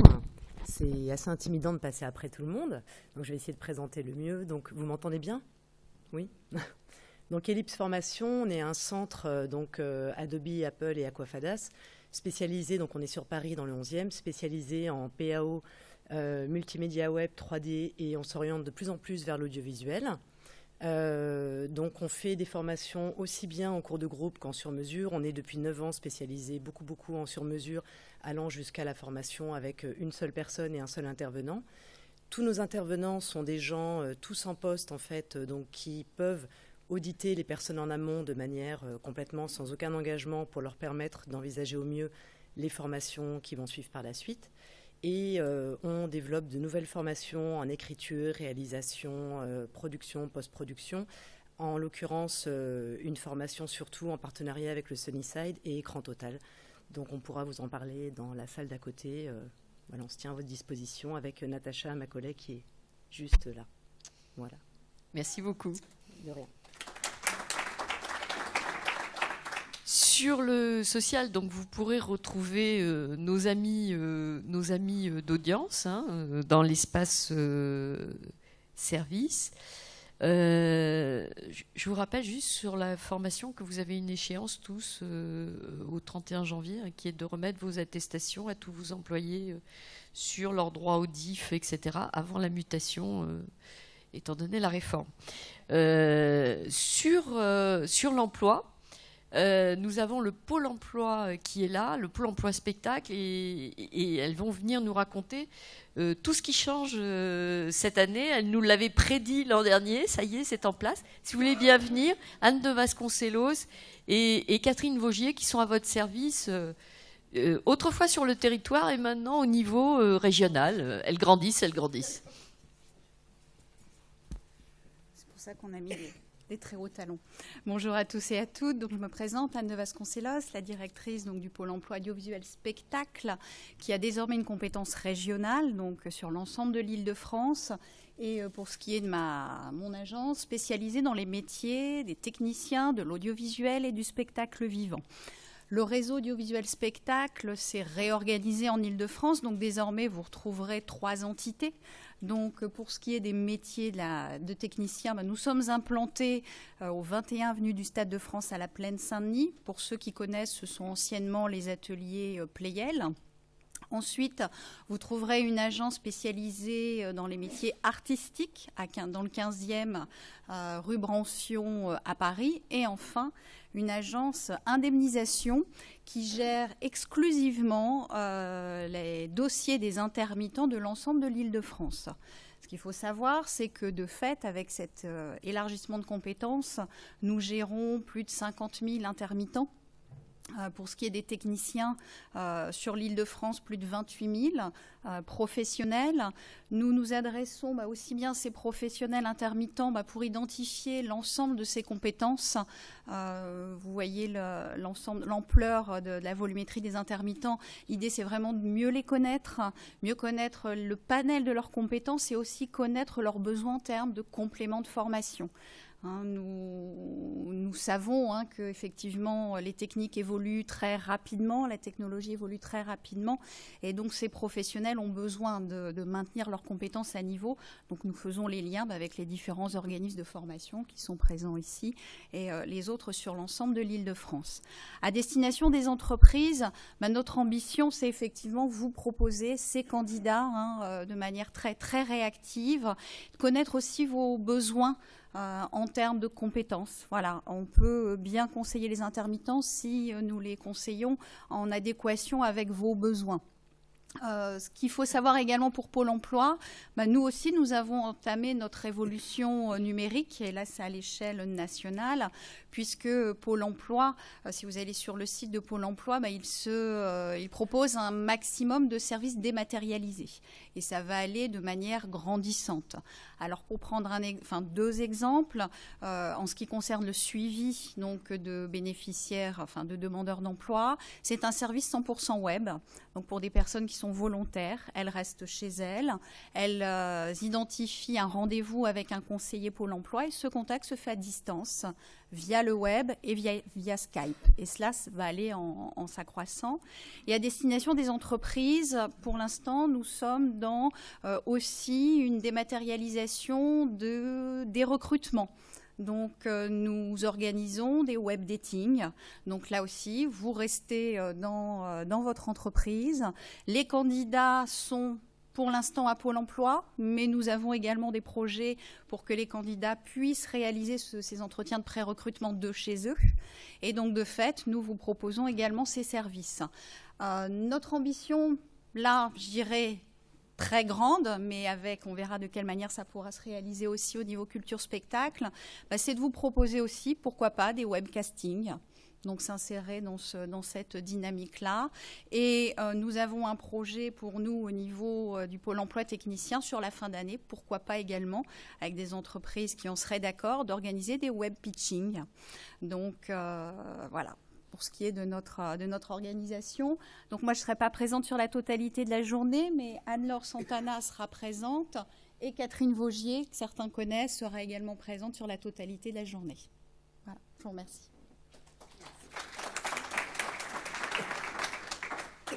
Merci à tous. Donc, on a presque rattrapé le retard. Enfin, on est pile poil puisqu'on a commencé avec une demi-heure de retard, de retard et on finit avec une demi-heure de retard. De toute façon, on s'adaptera aussi pour le déjeuner. Il n'y a pas de souci.